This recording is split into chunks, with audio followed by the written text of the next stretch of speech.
Hello, my beautiful angels. In today's video, I'm going to tell you guys how I fixed my relationship with food, and now I have a very healthy relationship with food, exercise, and my own body.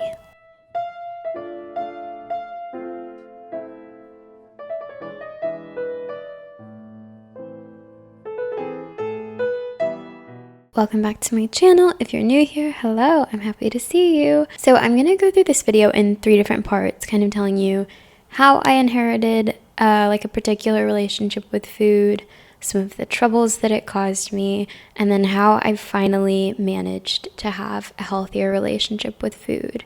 So we're going to start by going way back to my childhood. That I think is a pretty common experience for most women in the Western world, which is growing up kind of in the midst of diet culture. And I think it's so easy. I remember I wrote an essay a long time ago called like the Almond Daughter Revolution or something about like almond moms. But I think it's so easy to want to lob like blame at industries or like parents or things for inheriting like certain relationships around food and dieting. But when you take a historical approach and really think about like the food industrial complex in the Western world, it's not particularly like anyone's fault, you know?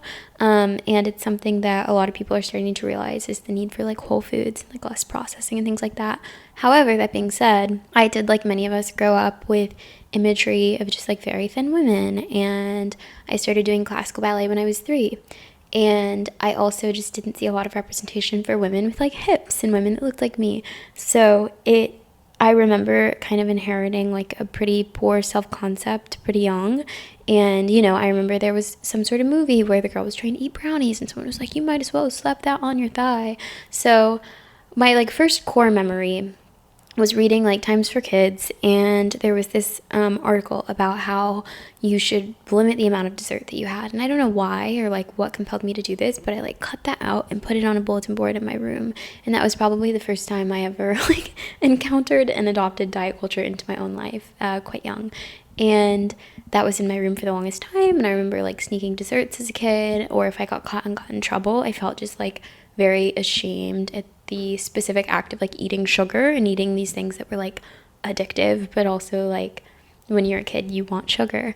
And I also remember sitting in my elementary school classroom like on top of my legs and thinking about the size of my thighs, which I was a literal child. So again, I think this is like messaging that I inherited from just media at the time.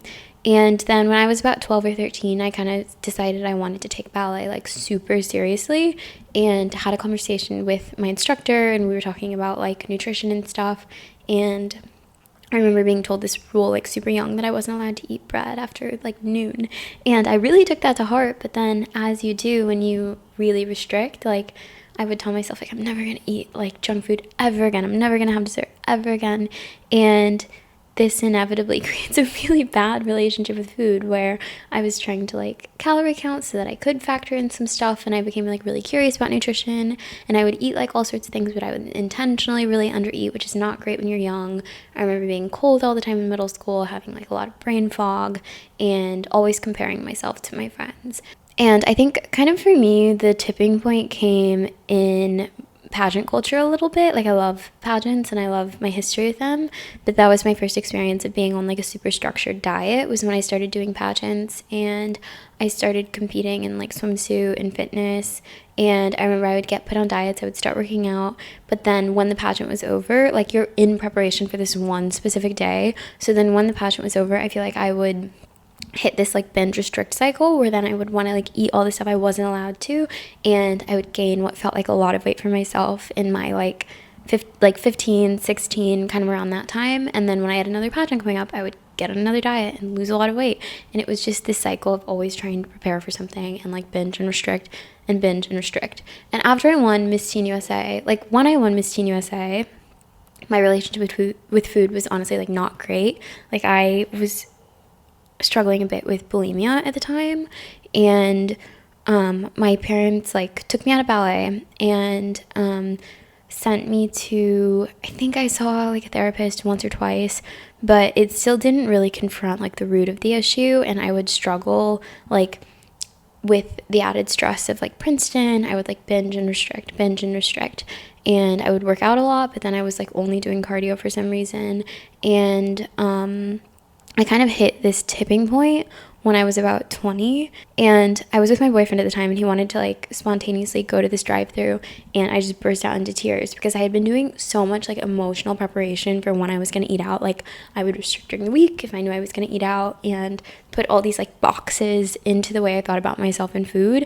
And he kind of just told me like, you should see someone for this. And I had access to a therapist through the university. So I started seeing one when I was about 20 years old, and I saw her for probably like 1.5 years, and she helped me get to the root of the issue. So that's kind of how I inherited like diet culture, these weird like boxes I put in my own mind around my own body, food, like what I was supposed to eat. And if I broke any of those rules, I would like freak out because that's what happens. And now I'm going to talk a little bit about some like early reframes and how they really helped me and how they started to like reshape the way that I thought about food, nutrition, and myself. So my therapist at the time, and I highly recommend if you have access, like talking to someone about it, I think a professional is always the best. But my therapist at the time, she kept just like asking me why are you afraid to gain weight? Like, what is it? And we got down to kind of this core that I was afraid that I would like lose people's approval, or that they wouldn't like treat me as well if I didn't feel like I was constantly striving for this goal of like thinness. And there were other things that really helped as well. Like I had started listening to I Weigh with Jamila Jamil, and I remember the Marina episode, hearing her talk about it because I really like looked up to her when I was young, was super cathartic. And Fearing the Black Body by Sabrina Strings, I feel like also helped me like rethink a lot of these things around like a perfect body ideal and things like that. So that's when I started trying to like rework my relationship with food, but I was still like restricting. I was still eating like all these weird like fiber heavy diet foods and like packaging, and I still just didn't enjoy the act of eating or feel like any freedom in it. And then after college, I've talked about this on Hot Literati's blog a bit, I moved to Germany for a few months with my boyfriend at the time, and I started really like cooking because I had time and I had space, and I started getting excited about like food in a new way. Like I remember toasting fennel seeds to make eggs with them and being like, whoa, I can kind of just make new things. And I remember making like warm salads when it started to get cold, and just having this like excitement about food that I hadn't had in so long, like since I was a child. And so after that, we were there for a bit, and I started running around that time too, around our like little rural German town that we lived in. And whenever I felt like crazy during the day, he would remind me like, go on a run, like you always feel better after you go on a run, which is so true. Like cardio is so good for your brain and your mood, and it's just the best. So I moved back to New York after that, and I became a bit of a party girl, and I was like going out a lot, drinking a lot, and just kind of had I think like a high-paced, high-stress life and lifestyle. And then when I got my first office job, it was also this experience of like being really sedentary for an amount of time that I just was not accustomed to. And I would try to like pack my lunch, I would bring overnight oats and things like that. And then I got so bored around food that I started experimenting with like different types of oils and things. And I had like my gym, and I would go to the gym before work, sometimes after work, and ended up like doing a different gym, and was I think like just moving around less because it was closer to where I lived. And this is when my relationship with food and my body I think got really complicated for another like year or so, because I had started using like sunflower oil or some sort of oil that's like high, how do you say it, you know the word, high oleic. I'm messing it up, but you know what I mean. And I gained like a bit of weight, and just I think I was home visiting my family, and my grandmother, as grandmothers do, said something about my hips or something, and I just remember feeling my stomach drop and being like really sad and feeling like really not beautiful, which, you know, weight is just a number and people of all sizes are beautiful. But I think I did have to confront the idea that I wasn't like excited about food. I was still kind of in a weird way like eating the same thing every day and maybe like playing with different sorts of seasonings and oils and things, but I didn't have that like excitement or love of food that I had when I was in Germany. Or I was honestly afraid to like break out of a routine or not like meal prep or do anything like that, and I was still probably like drinking a lot, and I didn't have like fun. To me it was like clubbing or going to dinner or stuff like that. So I remember I had this like strange summer where I like would only eat like eggs and like miso broth and like crackers and like peas or something, because I had like such a rigid form of what I could eat in my mind that if I ate anything that wasn't that, like that felt safe to me. And if I diverted from that at all, I was terrified and I thought I was gonna like gain weight. And I remember in a lot of my writing, I would call it like my summer of broth or something. And it was just a weird, like, frenetic time in my life. And I had this one playlist that made me feel good, and I like was just kind of like in the clouds and told myself like, no, like I'm beautiful, I'm disciplined.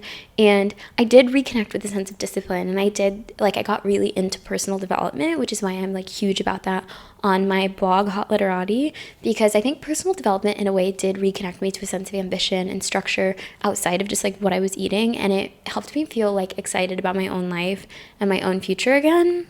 So but a friend of mine passed away like quite young, and after that I got like really weird about food, and I started eating a lot of different like types of produce, and I really fixated on the farmers market. But I started like running a lot, and I lost a lot of weight really quickly. So I started getting excited about like various fruits and vegetables and things, especially after I read this one book, In Praise of Veg, this like brilliant cookbook.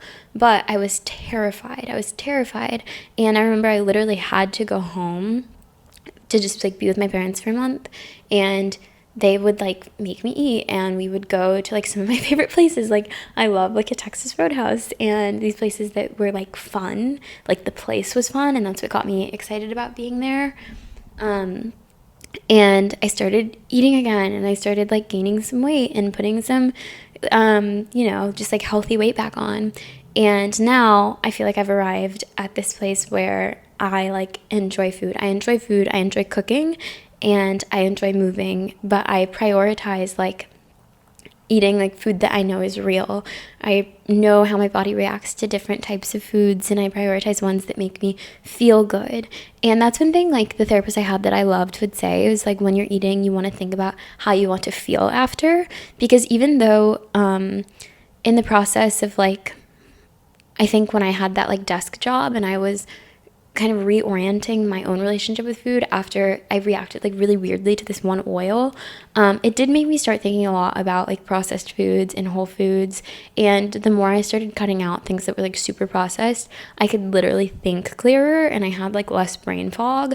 And that's like why I'm so particular now, is because I know what that feels like.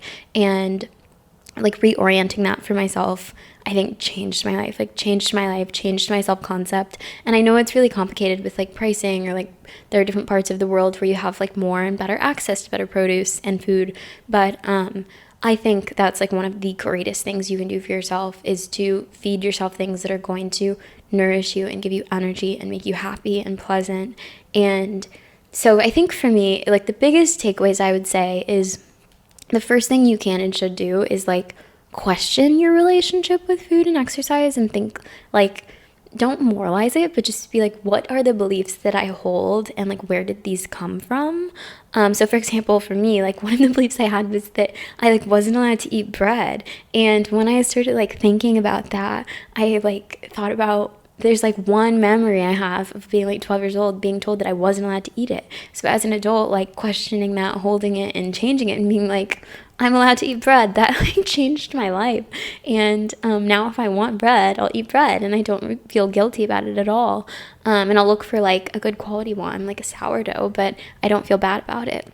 The next thing you can do, I think, is think about like how you want to feel about food, and like what the reasons you have for eating are. So I think food can be quite emotional for so many people. So I think kind of stripping that back and asking yourself the question of like, what am I hungry for? Because I think sometimes we're hungry for like connection or expression, and it's easy to almost like sedate that with like processed food and sugar, I think especially. But when you are able to acknowledge that with yourself, I think you're able to have these like other instincts that fill that hunger so much more, whether it's like being with people or having a passion or a hobby that you really love.